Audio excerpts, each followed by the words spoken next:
Bom, eu quero aproveitar, que o dia está bastante intenso, esta quinta-feira, com notícias quentes, para trazer mais um tema que é muito importante para a gente debater. A Corregedoria Parlamentar da Câmara dos Deputados assinou hoje a notificação a Deltan Dallagnol sobre o processo de cassação do seu mandato. Assim que chegar o ex-deputado, ele tem 5 dias para se manifestar, só que isso não reverte a decisão do Tribunal Superior Eleitoral. Eu quero entender de vocês, então, como que vocês enxergam esse caminho que começa a se apertar cada vez mais para Deltan Dallagnol. Jair Bolsonaro, há pouco, em conversa com a nossa equipe, não mencionou isso, mas nós vimos lá, por exemplo, o deputado Eduardo Bolsonaro atrás de Dallagnol naquele pronunciamento, colocando ali o seu apoio e criticando também essa decisão do TSE. Gustavo Segré. Você sabe que quando em 1748 Montesquieu escreveu o Espírito das Leis, ele ficou muito claro que tinha que ter 3 poderes para um controlar ao outro. Mas esse controle não é para um intervir ao outro. Isso é grave. E aí apareceu lá por 1800, final dos 1800, uma teoria de Max Weber que era a teoria da dominação, em que um poder entra avassalando o outro e dessa maneira atrapalha. E a dominação maior é através do discurso da justiça social e do poder judiciário que diz: isso aqui do legislativo ou do executivo está errado, eu vou resolver. Então, me parece válido que tenha essa opção dos 5 dias para ele ter a justa defesa.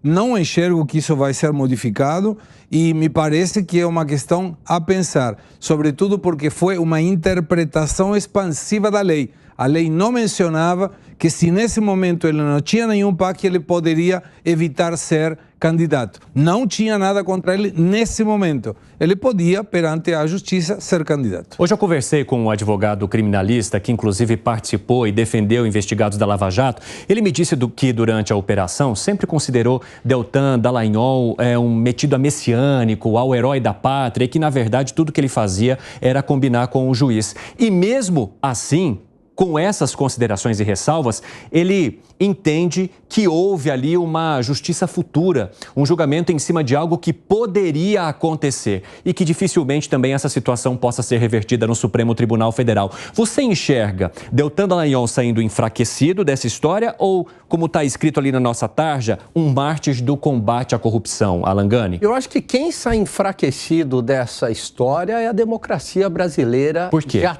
tão desgastada, porque houve um atropelo das leis.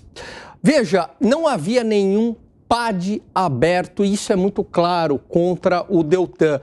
Havia, sim, reclamações, contestações, sindicâncias, mas isso, segundo a lei, não é motivo para cassá-lo. Precisaria ter um PAD, até porque tem uma questão lógica aí. A gente não sabe se essa sindicância, se essa reclamação, se essa contestação iria resultar num PAD. A gente está no campo da incerteza. E quando você faz essa interpretação expansiva, extensiva da lei, ela nunca pode ser em prejuízo do suposto réu.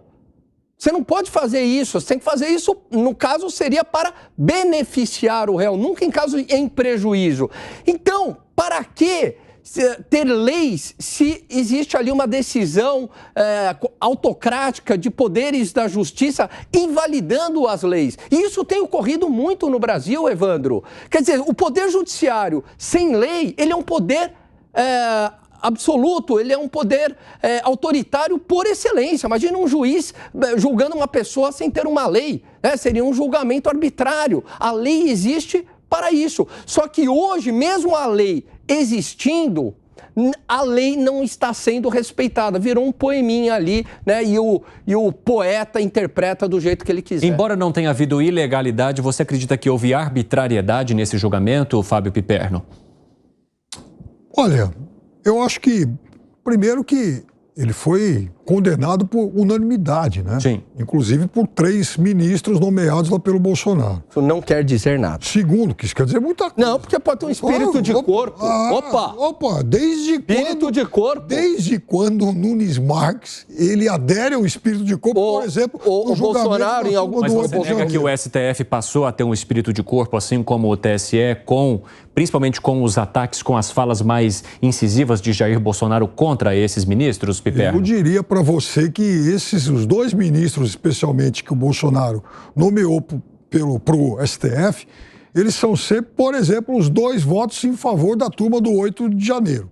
Agora eu queria chamar a atenção para outra coisa. Mas quem deve estar muito feliz da vida com isso... Piperno, nem sempre as decisões do André Mendonça e do Nunes Marques foram em favor do Bolsonaro. Nem sempre. Eu diria para você quase nem sempre. No 8 de janeiro, vou levantar então, umas aqui para os próximos programas. O André Mendonça, por exemplo, ele, lá atrás, o ano passado, ele votou a favor da condenação do Daniel Silveira. Por um tempo menor, é verdade, mas votou a favor. Muito criticado pelos bolsonaristas nas redes. Mas só para finalizar, então, que deve estar muito... Eu acho que o Deltan ele foi premonitório quando ele tentou tirar a história do Rodrigo Tacla Duran da Justiça, lá do STF, e jogar para a Justiça Comum. Porque agora desce para a Justiça Comum de novo. Quando eu falo desse... Desculpa, primeira instância.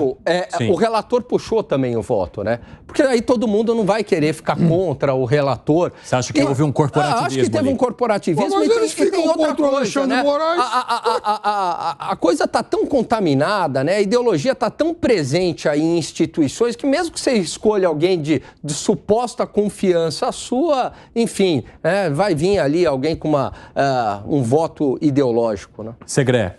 Não, me chama a atenção o voto das 2 pessoas que, em teoria, são mais favoráveis a Bolsonaro nesta unanimidade. Não considero ter a possibilidade de dizer, não, foi um voto corporativo. Me chama a atenção em função de essa interpretação expansiva da lei, que me preocupa.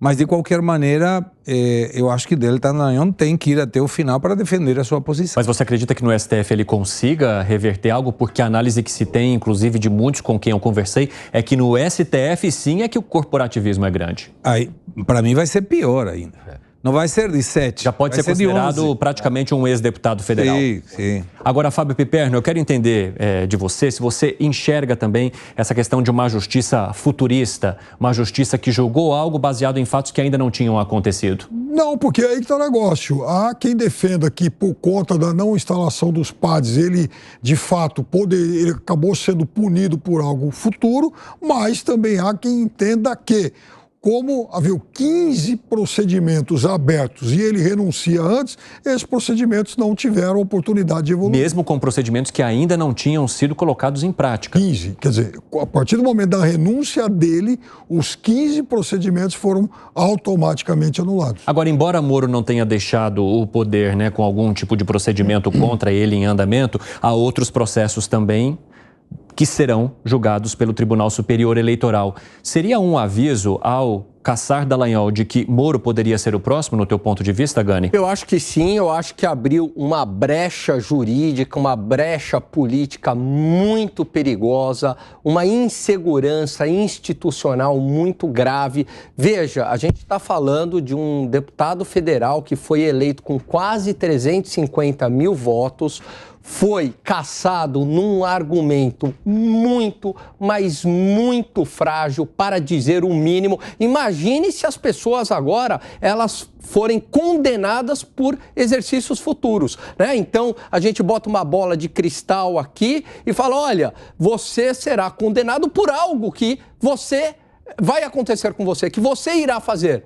Isso não tem o menor cabimento, isso não tem a menor lógica. E isso abriu um precedente para o Sérgio Moro. Lembrando que teve também um governador afastado das suas funções por 2 meses. A democracia brasileira está nas cordas.